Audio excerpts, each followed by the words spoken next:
Hi! In this video, you'll use recursion to traverse arrays, array lists, and strings. Earlier in the lesson, you learned that recursive problems can also be written as loops, and vice versa.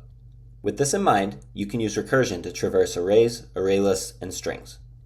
Let's demonstrate this with a simple method that uses recursion to traverse the purples array, starting at index 0. The parameters for the traverse method are the array and a value for the index. To start at the beginning of the array, you would start by calling the method with the index value of 0. You want to traverse the array until you get to the end, which is the base case. So, the base case here is when the index equals the length of the list.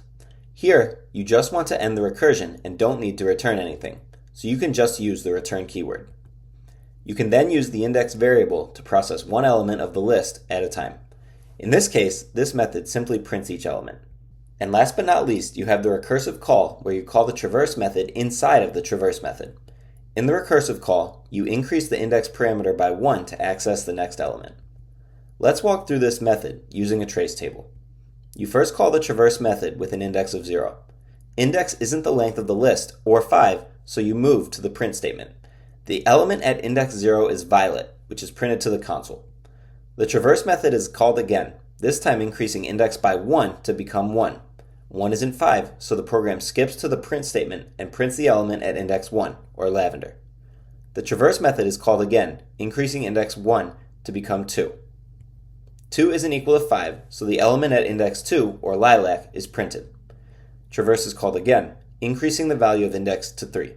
3 still isn't 5, so the element at index 3, or plum, is printed to the console.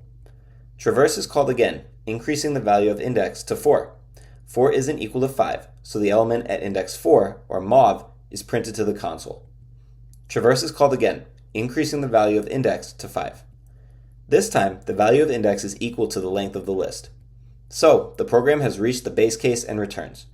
The program then exits the loop, ending the recursion because traverse is not called again. While this example is a very simple one, you can use this basic structure with recursion to do anything and everything with arrays, array lists, and strings. You can find the maximum or minimum value, count occurrences of a particular value, or even modify a list or string's elements. Now that you know the basics of how to use recursion to traverse an array, array list, or string, it's your turn to explore some examples.